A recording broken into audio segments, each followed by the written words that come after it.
Tuhan. Puji Tuhan, pagi hari ini kita semua dikumpulkan Tuhan untuk bisa bersama-sama beribadah kepada Tuhan Allah yang hidup. Ada sukacita pagi hari ini Bapak Ibu dikasih Tuhan. Amin. Ya, puji Tuhan. Biarlah pagi hari ini kita sama-sama disegarkan kembali ya oleh Tuhan lewat kebenaran firman Tuhan. Saya percaya pagi hari ini setiap kita yang mengandalkan Tuhan dan berharap penuh kepada Tuhan, saya yakin pasti akan mengikuti dan meneladani, bahkan akan terus berusaha untuk melakukan kebenaran firman Tuhan. Betul saudara? Setiap kita yang sudah percaya dan mengandalkan Tuhan pasti membutuhkan firman Tuhan. Amin. Saya percaya itu saudara. Kalau kita ini sebagai umat ketebusan Tuhan, umat pilihan Tuhan, justru harus semakin hari semakin dekat, semakin mencari, semakin melekat kepada Tuhan. Itu yang harus kita lakukan sebagai umat ketebusan Tuhan, sebagai umat pilihan. Ya, ada perintah memang, ada larangan memang, ya, ada tuntunan juga saudara, dan tentunya juga ada berkat di dalam kebenaran firman Tuhan. Saya mau semuanya kita nikmati gitu saudara. Kita bukan cuma sekedar berkumpul karena kita hello satu dengan yang lain, atau kita berkumpul sekedar kita daripada nganggur di rumah. Enggak saudara. Kita mau bersama-sama sungguh-sungguh pagi hari ini atau hari ini kita datang kepada Tuhan karena kita rindu perintah atau larangan atau tuntunan juga berkat Tuhan terjadi dalam hidup kita. Amin saudara. Itu yang harus kita tahu dan kita kejar selama kita menjadi umat-umat ketebusan daripada Tuhan. Kita bukan cuma sekedar umat yang biasa gitu saudara, saya sering katakan, tetapi kita mau sungguh-sungguh mendengar, membaca firman dan siap tentunya untuk ditegur oleh firman. Amin.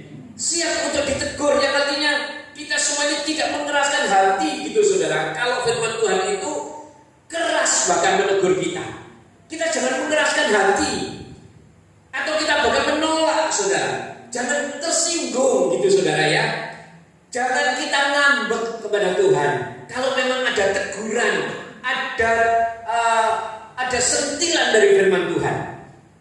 Karena kalau kita semua mendengarkan firman Tuhan, ketika kita ditegur, diingatkan, kita tidak marah, tetapi kita ambil sikap untuk berjalan kembali di dalam kebenaran firman Tuhan. Saya percaya teguran itu akan menjadi berkat buat setiap kita. Amin.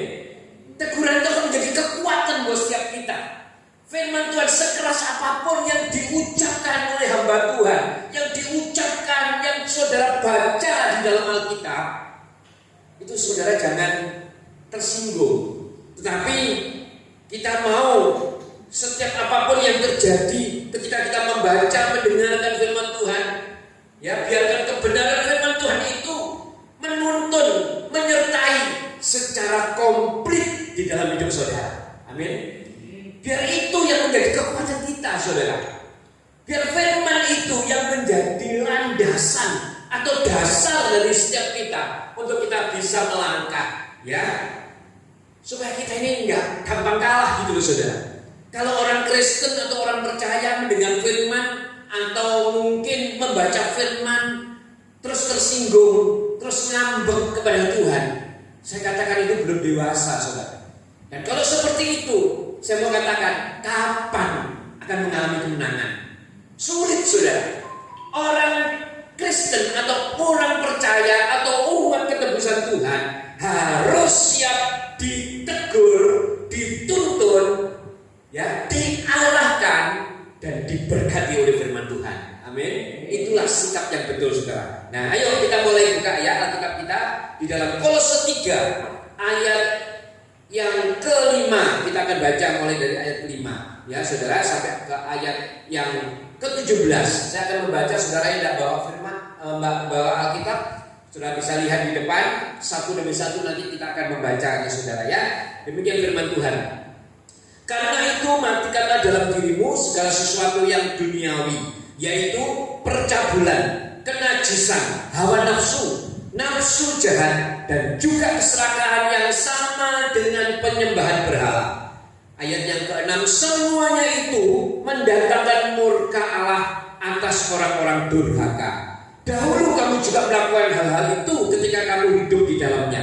Tetapi sekarang buanglah semuanya ini, yaitu apa saudara? Geram, kejahatan, marah, geram, kejahatan, fitnah, dan kata-kata kotor yang keluar dari mulutmu. Jangan lagi kamu saling mendustai, karena kamu telah menanggalkan manusia lama serta kelakuannya, dan telah mengenakan manusia baru yang terus-menerus diperbaharui untuk memperoleh pengetahuan yang benar menurut gambar kalengnya. 11. Dalam hal ini tiada lagi orang Yunani atau orang Yahudi, orang bersunat atau orang tak bersunat, orang barbar atau orang Skit, budak atau orang merdeka, tetapi Kristus adalah semua dan di dalam segala sesuatu. 12. Karena itu sebagai orang-orang pilihan Allah yang dikuduskan dan dikasihinya, kenakanlah belas kasihan, kemurahan, kerendahan hati, kelemah lembutan, dan kesabaran. 13. Sabarlah kamu seorang terhadap yang lain, dan ampunilah seorang akan yang lain. Apabila yang seorang menaruh dendam terhadap yang lain, sama seperti Tuhan telah mengampuni kamu, kamu perbuat jugalah demikian. 14. Dan di atas semuanya itu kenakanlah kasih sebagai pengikat yang mempersatukan dan menyempurnakan. Hendaklah damai sejahtera Kristus memerintah dalam hatimu, karena untuk itulah kamu telah dipanggil menjadi satu tubuh, dan bersyukurlah. 16. Hendaklah perkataan Kristus diam dengan segala kekayaannya di antara kamu, sehingga kamu dengan segala hikmat mengajar dan menegur seorang akan yang lain, dan sambil menyanyikan mazmur dan puji-pujian dan nyanyian rohani, kamu mengucap syukur kepada Allah di dalam hatimu. 17. Dan segala sesuatu yang kamu lakukan dengan perkataan atau perbuatan, lakukanlah semuanya itu dalam nama Tuhan Yesus, sambil mengucap syukur oleh Dia kepada Allah Bapa kita.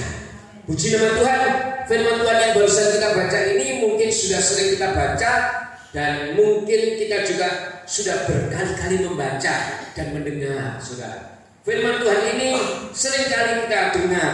Nah, saya tahu bagaimana saudara sudah sering mendengar dan mungkin juga membaca, tetapi saya tidak tahu bagaimana dalamnya pengertian saudara ketika membaca firman Tuhan ini. Oleh sebab itu, mari hari ini kita sama-sama menggali lebih dalam lagi dengan tuntunan Roh Kudus.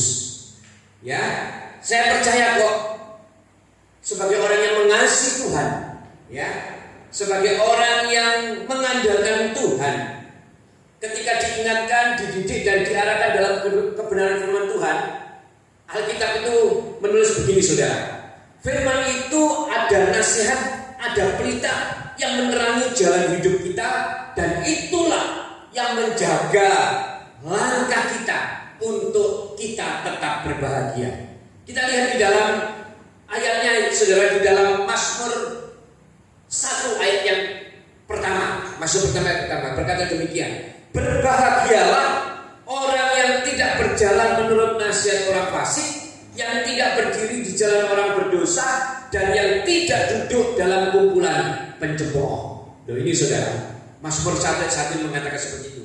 Berarti orang yang berbahagia adalah orang yang mengatakan di dalam ini kesukaannya adalah Taurat Tuhan. Ya, bahkan di dalam ayat kedua dikatakan seperti itu. Dan yang merenungkan Taurat itu siang dan malam. Berarti orang yang berbahagia itu orang yang menurut nasihat daripada firman Tuhan, bukan menurut nasihat orang fasik. Orang fasik itu orang yang tidak mengenal Tuhan. Ya, kita ini umat-umat yang seharusnya memang menjadi umat-umat yang berbahagia ketika kita mengandalkan tuntunan Tuhan. Ketika kita mempunyai kesukaan Taurat Tuhan, kesukaannya itu merenungkan siang dan malam. Saya pernah berbicara beberapa orang, saya katakan memang ketika ada satu masalah terjadi dalam hidup kita, Saya minta kita kembali, Tuhan katakan harus merenung. Merenung. Apa yang kita renungkan? Kebaikan Tuhan. Kebaikan Tuhan. Seringkali orang percaya itu mengalami kekalahan ketika ada persoalan, ada masalah. Itu dia tidak mau merenung, saudara.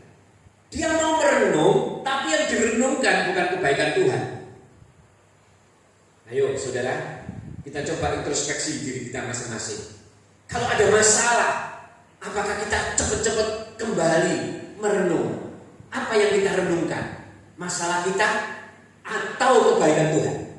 Kalau kita merenungkan masalah kita, saya jamin masalah ini tidak akan tambah selesai, tetapi saudara akan tambah ruwet. Karena pikiran ini isinya cuma masalah saja yang ada. Tetapi ketika pikiran ini adanya masalah, coba kita isi dengan kebaikan Tuhan. Kita desak terus dengan kebaikan Tuhan. Supaya apa? Supaya masalah ini tidak kita pikirkan gitu loh, saudara. Tapi yang kita pikirkan, kita renungkan itu kebaikan Tuhan. Nah, kalau sudah seperti itu, saya yakin sesuatu yang positif akan keluar dari hidup kita.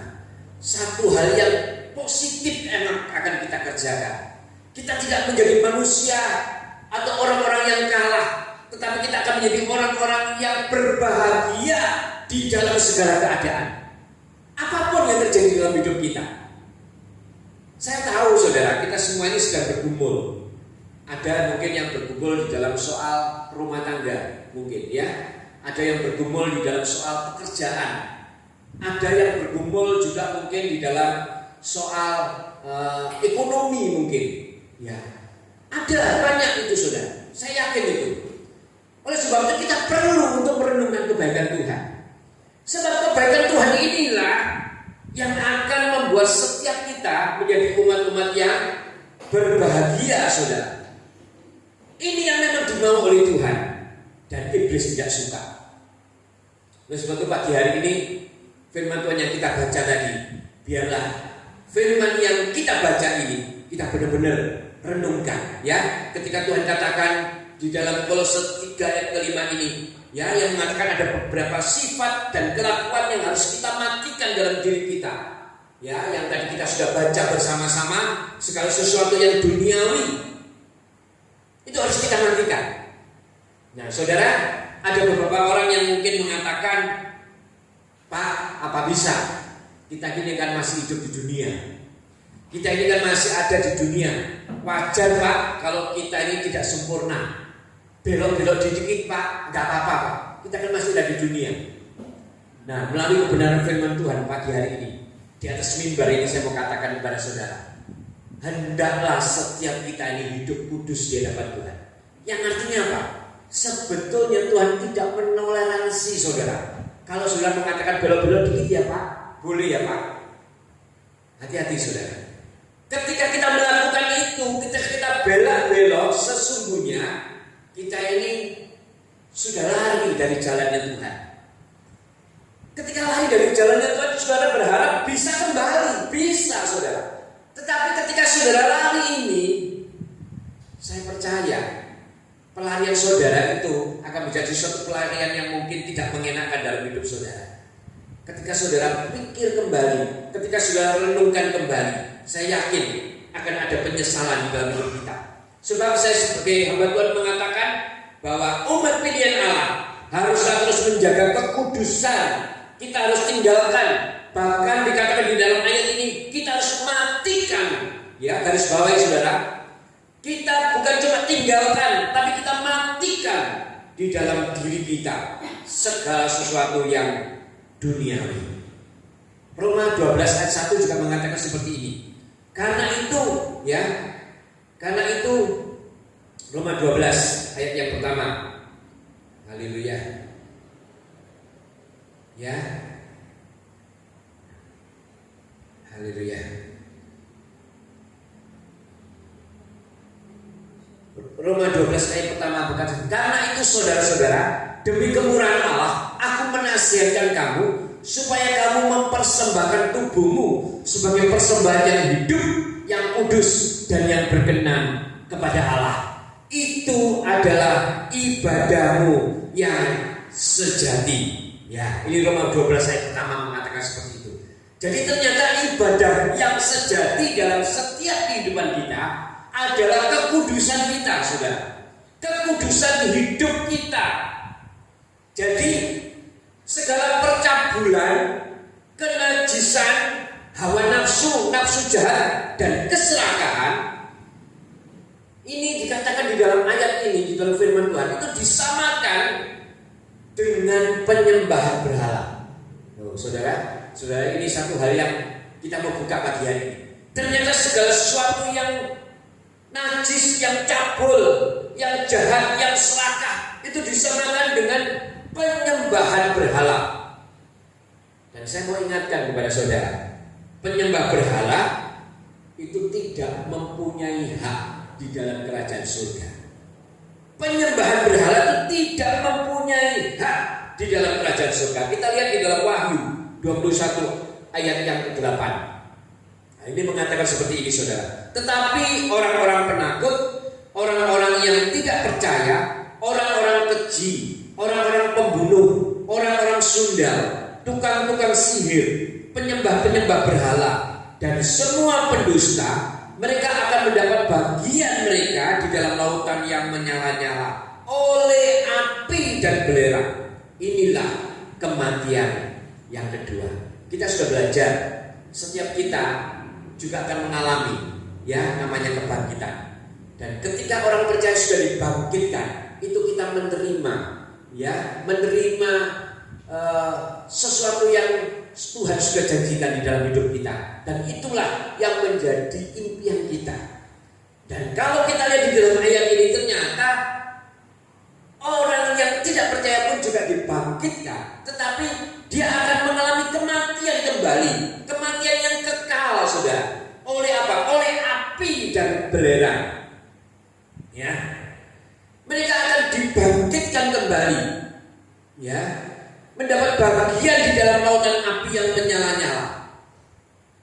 Ini sesuatu yang sangat-sangat, saudara, saya mengatakan penyesalan yang tidak ada gunanya. Bahkan di Alkitab mengatakan sampai terjadi gemetar gigi, yang artinya sesuatu yang sangat-sangat menyiksa, saudara. Nah, saudara, kalau saudara menantikan bagaimana kalau seandainya kita ini tidak melakukannya? Nah, ini ada konsekuensi yang akan terjadi jika kita tidak mematikan percabulan, kenajisan, hawa nafsu, nafsu jahat dan keserakahan. Apa, saudara? Yaitu kita mendapatkan murka daripada Allah. Kita lihat dalam Kolose 3 ayat 6 lagi. Semuanya itu mendatangkan murka Allah. Nah, ini ngeri sekali, saudara. Ketika kita masih tidak mematikan segala percabulan, kenajisan, hawa nafsu dan nafsu jahat, keserakahan, maka murka Allah akan terjadi dalam hidup kita. Nah, Kolose 3 ayat 7 ini juga mengatakan seperti ini, saudara. Ini beberapa kelakuan yang juga harus kita buang. Ini yang dulu tanpa sadar atau dengan kesadaran penuh sering kita lakukan. Saat ini kita mau ambil keputusan, kita mau buang, saudara. Ada yang dimatikan, juga ada yang dibuang. Nah, Kolose 3 ayat 7 saya sudah mengatakan seperti ini. Dahulu kamu juga melakukan hal-hal itu ketika kamu hidup di dalamnya.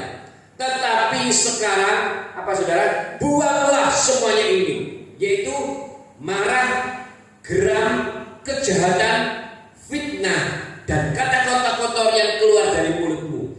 Jangan lagi kamu saling mendustai, karena kamu telah menanggalkan manusia lama serta kelakuannya. Saudara, perhatikan, marah, geram, kejahatan, fitnah, kata-kata kotor, dusta. Ini adalah hal yang kelihatannya sepele, tetapi firman Tuhan katakan harus dibuang. Jadi ada yang harus dimatikan dan juga ada yang harus kita buang. Nah, ingat, saudara, marah itu sebenarnya merupakan dasar buat kita untuk tidak bisa berpikir secara baik. Makanya firman Tuhan mengatakan kita tidak boleh gampang marah. Maka dikatakan marah dan geram, dikatakan seperti itu. Kita tidak boleh marah, dikuasai oleh marah. Kita harus buang, saudara. Dan saya mau kasih contoh. Ada contoh di dalam Alkitab, ada seorang buangan, yaitu seorang yang bernama Mordekai, yang mengalami kemenangan atas Haman. Karena gara-gara apa? Gara-gara kemarahan daripada Haman. Ini kita harus seperti saudara. Kita lihat dalam Ester 3 ayat yang kelima. Nah, kita lihat. Ketika Haman melihat bahwa Mordekai tidak berlutut dan sujud kepadanya, maka sangat panaslah hati Haman. Nah, kita lihat saudara. Kadang seperti ini saudara ya. Ayat ini yang kita baca ini sebenarnya adalah asal muasal petaka besar yang terjadi atas hidup Haman. Dia terlalu sombong dan merasa dirinya itu di atas yang lain. Nah, ini hati-hati saudara. Saya mau katakan kepada saudara, merasa dirinya itu tidak selevel dengan kebanyakan orang. Dia merasa dirinya itu lebih tinggi lagi. Dia sombong. Dan kenyataannya memang di ayat ini dikatakan Haman ini terlalu sombong dan tidak menghormati seorang budak, yaitu Mordekai. Dia menganggap seorang budak kok tidak menghormati aku. Aku ini pembesar kerajaan. Bahkan Haman ini kalau kita perhatikan, kita baca di ayat sebelumnya, adalah seorang yang sedang dimuliakan oleh raja. Raja mengatakan setiap orang harus sujud dan menyembah kepada dia, hormat kepada dia. Tetapi ketika dia melihat ada seorang budak yang tidak mau hormat, yang tidak mau sujud menyembah, maka Haman menjadi marah. Nah, ini hati-hati saudara. Ini sesuatu yang mungkin kadang kita menganggap sepele, menganggap teman kita itu mungkin di bawah kita, menganggap orang lain itu mungkin di bawah kita. Kita memperlakukan orang lain itu seolah-olah mereka itu tidak selevel dengan kita. Nah, ketika orang itu tidak menghormati kita, tambah ngamuk kita, tambah marah kita. Ini hati-hati saudara. Ada contoh di Alkitab yang mengatakan bahwa ternyata memang punya hak sebetulnya Haman untuk marah. Karena dia seorang pejabat daripada kerajaan, tidak dihormati, tidak diberikan penghormatan. Nah saudara, saya mau cerita kepada saudara, di Alkitab ini mengatakan memang Mordekai ini adalah bangsa buangan yang dibuang ketika zaman daripada Raja Nebukadnezar. Itu bangsa Israel banyak yang dicerai-beraikan. Dia berserakan sampai kemana-mana, termasuk di dalam kerajaan daripada Raja Ahasiweros, yang saat ini sedang terjadi pemerintahannya, yang sedang mengangkat dan memuliakan yang namanya pejabatnya bernama Haman. Ya, ini mempunyai kekuasaan dari India kalau saya lihat sampai ke Ethiopia. Kekuasaan sangat besar saudara dari Raja Ahasiweros ini saudara. Raja yang berkuasa, ya, yang punya wilayah begitu besar. Maka mungkin pantaslah pejabat-pejabatnya ini merasa harus dihormati. Apalagi kalau orang buangan, budaknya tidak menghormati. Nah, saudara begini aja saudara, kalau di rumah mungkin saudara punya pembantu, pembantunya tidak menghormati kita, itu mungkin kita akan menjadi seorang yang marah besar, ya, menjadi marah. Nah, firman Tuhan mengatakan marah inilah sesungguhnya yang akan menghancurkan kita. Nah, saudara perhatikan, cuma gara-gara tidak dihormati, Haman menjadi panas hati, Haman menjadi marah, dan saudara tahu akhirnya Haman mengalami kekalahan. Ya, gara-gara apa saudara? Gara-gara gila hormat. Hati-hati saudara. Ya, jangan sampai kita ini menjadi pribadi-pribadi yang gila hormat, memandang rendah orang lain, dan bahkan menjadi marah ketika orang lain itu mungkin tidak berlaku baik menurut pemikiran kita, orang lain tidak berlaku sempurna menurut pemikiran kita, atau bahkan membuat kita menyakiti hati kita. Hati-hati saudara. Haruslah kita jangan menjadi marah. Ya, mungkin juga orang lain itu merugikan kita, bertindak yang tidak baik atas kita. Saya mau katakan, jangan marah. Jangan marah, saudara. Sebab ketika kita marah, ingat firman Tuhan pagi hari ini. Marah itu adalah pondasi daripada kehancuran. Sombong itu pondasi pondasi daripada marah, dan marah itu adalah pondasi daripada kehancuran. Kita lihat dalam Amsal 25 ayat 28. Ya, kita lihat ini saudara, ini kunci buat setiap kita supaya kita jangan marah. Dikatakan seperti ini, orang yang tak dapat mengendalikan diri adalah seperti kota yang roboh temboknya. Saat firman Tuhan ini ditulis, saat itu terjadi sering banyak peperangan. Kalau saudara lihat, ketika satu kota tidak ada tembok, tidak ada bentengnya, begitu mudahnya musuh itu menyerang. Nah, oleh sebab itu keadaan seperti inilah buat kita. Kalau kita ini menjadi orang yang gampang marah, berarti kita tidak punya pertahanan. Pertahanan kita hancur, kita tidak punya tembok lagi untuk menahan serangan. Ya, jadi saya mau marah, geram, kejahatan, fitnah, dan kata-kata kotor, bahkan dusta itu harus dibuang dari kehidupan kita. Ya, saat ini saya mau setiap kita berlaku seperti itu. Dusta ini kelihatannya sesuatu juga yang sepele loh saudara. Kadang kita membohongi sedikit-sedikit, tapi sesungguhnya itu menghancurkan kita juga. Hati-hati saudara. Firman Tuhan mengatakan kita sungguh-sungguh berjalan, tidak boleh belak-belok di dalam kebenaran firman Tuhan. Kita mending ngomong terbuka, ada sesuatu terbuka daripada kita berdusta. Ketika kita berdusta, disitulah awal-awal ketika kita menjadi pribadi-pribadi yang mengalami kehancuran. Karena dusta ini kadang-kadang seringkali menjadi sesuatu yang terus kita lakukan. Karena sekali kita mengucapkan dusta, rasanya enak, kita dusta lagi, enak dusta lagi, dusta dan dusta terus. Hati-hati saudara. Ini adalah sesuatu yang akan menghancurkan kehidupan kita. Kolose 3 ayat 10 mengatakan seperti ini. Dan telah menggunakan manusia baru yang terus menerus diperbarui. Untuk apa? Memperoleh pengetahuan yang benar menurut gambar daripada kaliknya. Ini yang Tuhan inginkan. Dan Paulus tulis. Ayat ini menarik Bapak Ibu Saudara di saya yang dikasih dan mengasihi Tuhan. Ya, kata-kata mengenakan. Saudara katakan tadi di dalam Kolose 3 ayat 10. Dan telah mengenakan. Berarti kata-kata mengenakan ini sesuatu yang menarik, seperti orang memakai pakaian. Mengenakan, ya, mengenakan seperti orang memakai pakaian. Ayo kita lihat di dalam ayat ke-12, mengatakan seperti ini. Karena itu sebagai orang-orang pilihan Allah yang dikuduskan dan dikasihi Tuhan, kenakanlah belas kasihan, kemurahan, kerendahan hati, kelemah lembutan, dan kesabaran. Nah, saudara lihat seperti tadi saya katakan, ayat yang menarik, mengenakan, memakai, ya, diibaratkan kita ini memakai baju, memakai pakaian, ya. Nah, banyak orang berpendapat bahwa pakaian itu memang mengekspresikan kepribadian seseorang. Betul saudara?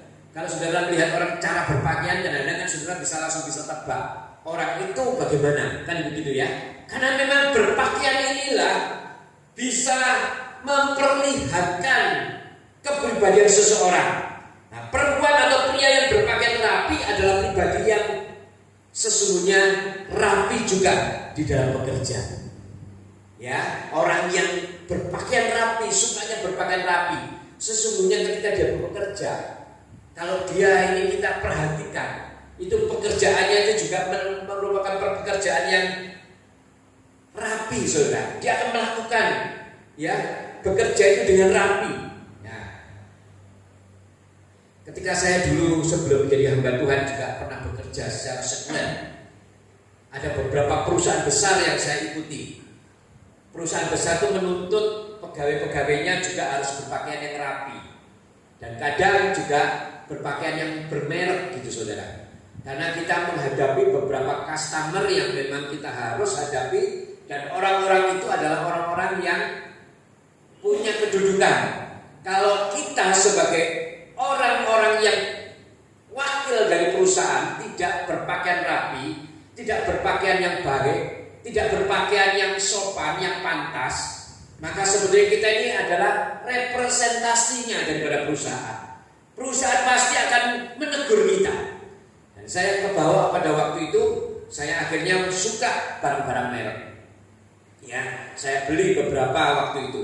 Nah, ini adalah tuntutan pekerjaan saudara ya. Karena sebenarnya memang pakaian itu adalah simbol atau prestis daripada seseorang, kan begitu saudara ya. Ada satu nilai tertentu. Maka saya katakan tak heran kalau pakaian bermerek yang modis dan yang mahal itu banyak merasuki masyarakat golongan atas. Orang-orang golongan atas ini suka bermerek. Kalau saudara lihat, mungkin saat ini kita ada di desa, mungkin akan gumun saudara kalau ada tas yang seharga mungkin sampai puluhan juta atau mungkin bangsa ratusan juta. Beberapa tahun yang lalu, ketika saya masih bekerja, ya, saya pernah dititipi juga, dititipi untuk beli tas di luar negeri, saudara. Kita ini beli di satu negara di Eropa, saya katakan di Perancis. Nah. Saya punya atasan itu titip, bos saya itu titip tas, ya. Kalau sekarang saudara mungkin bisa tahu LV itu saudara, ya, Louis Vuitton. Dia titip saya satu paspor, itu cuma beli satu. Dan harganya pada waktu itu saya juga sempat kaget, ya, puluhan juta. Waktu itu loh ya, waktu itu mungkin 10 tahun yang lebih mungkin ya, 15, 20 tahun yang lalu. Saudara bayangkan, 20 tahun yang lalu ada tas tangan punyanya cewek itu harganya puluhan juta. Saya dititipi sendiri saudara. Makanya sekarang kalau ada orang melihat pakai tas Louis Vuitton atau apa itu, saya juga tahu lama itu. Sebetulnya itu bukan tas yang terlalu bermerek saudara. Saya mau katakan kepada saudara, ya, kalau di Paris itu tas biasa dipakai orang-orang karena barangnya memang awet. Kalau LV itu kalau orang bilang Louis Vuitton itu, ya. Saya pernah membeli itu dulu dan satu paspor cuma satu dan saya cuma dapat bagian satu membeli dan itu saya bawa ke Indonesia. Nah, ini orang merasa prestisnya timbul, ada satu tuntutan sosial, dia harus beli ini saudara. Dan saudara tahu ternyata di rumahnya itu, di satu lemari itu ada puluhan tas yang bermerek seperti itu. Kalau buat bangun rumah itu mungkin sudah, atau kalau kita buat bangun rumah Tuhan sudah berapa rumah yang jadi. Ya, saya tahu persis dan saya tahu sendiri. Dan saya yang beli pada waktu itu saudara ya. Jadi Rasul Paulus itu termasuk orang yang memperhatikan soal pakaian saudara. Terbukti dari tulisannya ya saudara ya, bahwa tulisannya itu mengatakan bahwa setiap kita haruslah mengenakan kan gitu ya. Berarti Rasul Paulus terbukti dari tulisannya ini dengan ilham Roh Kudus menganalogikan, saudara tahu ya, atau menyamakan, membandingkan sikap kita itu seperti pakaian, gitu loh saudara. Kita mau pakai pakaian yang bagaimana ini saudara? Kalau kita mau memakai pakaian yang tidak berkenan, ya itu berarti identitas kita seperti itu, gitu saudara. Saya jadi teringat juga dengan almarhum nenek saya yang saya katakan begitu mencintai Tuhan. Mungkin saya sudah pernah cerita kepada saudara. Ketika dia punya baju yang bagus, baju yang baru, dia pasti pakai pertama kali itu ke gereja. Dia tidak akan afdol kalau tidak bawa ke gereja dulu. Bukan pamer loh saudara. Ya, saudara sudah bedakan. Ketika terima berkat dari saudaranya, dari cucunya atau dari orang-orang lain yang mengasihi dia, pertama kali yang dia pakai adalah ke gereja. Kalau kita sekarang kan enggak. Kalau punya baju baru pakai kemana saudara? Ke mall, kemana gitu ya. Makanya kita semua mau berusaha. Saya mau di tempat ini kita semua beribadah juga dengan cara yang harus benar-benar berpakaian rapi. Jadi ada bedanya gitu saudara. Kalau anak-anak Tuhan minggu ke gereja kan bajunya rapi, ya. Rapi itu bukan berarti mahal, ya. Rapi itu bukan berarti yang kelihatannya harus baru, bukan saudara. Tetapi kita mau setiap kita kalau berangkat ke gereja, ketika kita punya baju yang beda, ketika kita tidak berangkat ke gereja, orang lain pasti akan melihat, oh kemana itu? Oh ke gereja. itu jadi batu penginjilan buat kita. Amin saudara. Sudah bisa tahu. Makanya kalau ke gereja jangan orang Jawa bilang sak-sae gitu saudara. Ya walaupun sak-sae juga tidak apa-apa, tapi ojo seperti itu gitu saudara. Kalau bisa pakai baju yang rapi, yang baik. Karena kita berkumpul bukan untuk sesama, tetapi kita memuji dan memuliakan nama Tuhan. Nah, mak saya atau nenek saya melakukan hal itu saudara ya. Mak saya akan merasa puas kalau baju yang baru itu dibawa dulu ke gereja, dibawa untuk beribadah, baru dia merasakan itu puas. Karena itu adalah sesuatu yang dia tunjukkan sebagai rasa ucapan syukur. Tuhan, terima kasih Engkau beri aku baju baru, aku bawa ke rumah Tuhan. Nah ini saudara ya. Nah kepada jemaat di Kolose, Paulus juga berpesan agar umat pilihan Allah mengenakan atau berpakaian. Berpakaian apa saudara? Belas kasihan, begitu kan saudara. Berpakaian kemurahan, berpakaian kelemah lembutan, dan berpakaian kesabaran. Haleluya. Ini yang Rasul Paulus ingatkan ya. Paulus selalu tekankan ini saudara. Paulus menggunakan kata-kata mengenakan sebab seperti pakaian yang membalut tubuh. Demikian juga belas kasihan itu harus membalut hidup kita saudara. Kemurahan itu juga membalut, lemah lembutan itu membalut, kesabaran itu membalut kehidupan kita sebagai pakaian kebesaran dan kehormatan sebagai anak-anak Tuhan. Inilah yang harus kita lakukan saudara. Pakaian kita ini bukan pakaian jasmani, tetapi pakaian rohani yang harus benar-benar kita balut di dalam hidup kita. Menjadi satu kebesaran buat kita. Menjadi satu kebesaran, kehormatan buat setiap kita sebagai umat-umat ketebusan Tuhan. Jadi yang artinya apa saudara? Ada pembedaan gitu loh saudara. Kalau saudara dikatakan sebagai anak Tuhan, tetapi punya baju yang membalut saudara, kemarahan, kedengkian, fitnah, kata-kata kotor, itu tidak ada penghormatan di dalam hidup saudara. Itu tidak ada kehormatan di dalam kehidupan saudara. Bahkan saya katakan tidak ada kebesaran sama sekali. Karena nama Tuhan tidak diagung-agungkan, tidak dinaikkan atas kehidupan saudara. Oleh sebab itu, mari kita sama-sama belajar benar-benar mengenakan saudara ya. Amin saudara. Mengenakan apa yang Paulus sudah berikan kepada kita. Sebab saya kasih tahu pada saudara, tanpa pakaian yang tadi saya sebutkan, pakaian kesabaran, pakaian kelemah lembutan, dan pakaian belas kasihan, itu kita ini akan menjelma menjadi satu pribadi yang angkuh. Kita akan menjadi pribadi yang sombong, menjadi pribadi yang congkak, menjadi pribadi yang egois. Hati-hati saudara. Kalau kita tidak mengenakan pakaian yang Paulus katakan itu di dalam hidup kita, maka saya mau pastikan pakaian egois, pakaian kesombongan, pakaian keangkuhan itu yang saudara kenakan. Hati-hati. Cuma ada dua pilihan yang saudara mau lakukan. Ya, nah, kita perlu untuk ikut merasakan kepedulian terhadap kebutuhan, perasaan, kelemahan daripada saudara-saudara kita yang lain. Kita perlu ikut merasakan saudara. Janganlah kita menjadi pribadi yang egois, ya. Belajar berusaha untuk tidak menghakimi atau tidak melabrak kesalahan orang mungkin saudara. Yang menurut saudara itu tidak benar sudah. Ayo dilabrak. Janganlah menjadi pribadi yang demikian.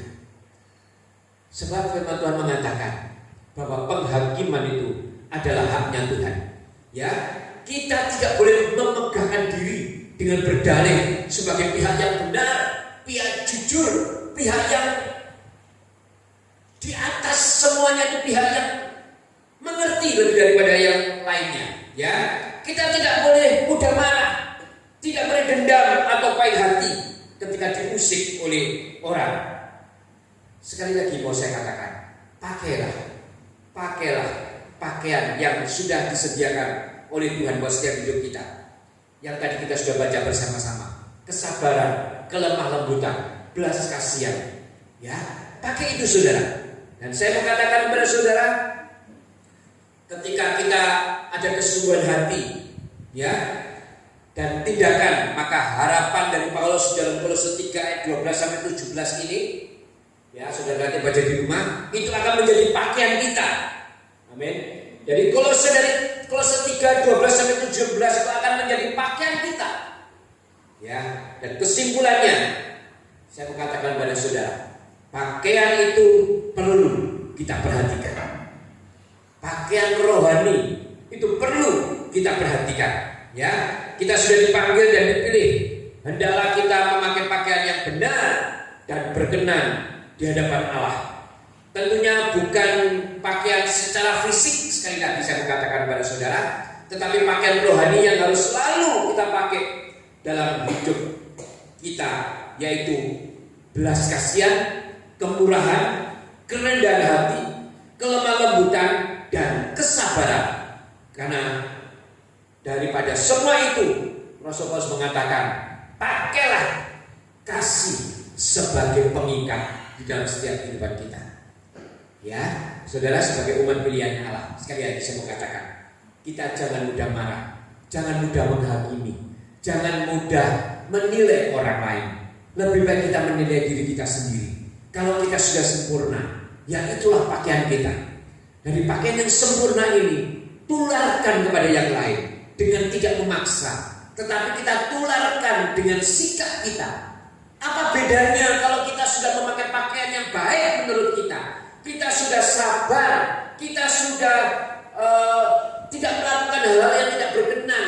Tetapi ketika kita melihat orang lain menyakiti kita, kita langsung tersulut, kita langsung marah, kita langsung komplain. Apa bedanya kita dengan orang yang berlaku marah itu, saudara? Orang yang berlaku menyakiti kita, tidak ada bedanya. Oleh sebab itu, marilah sungguh-sungguh kita menjaga langkah kita.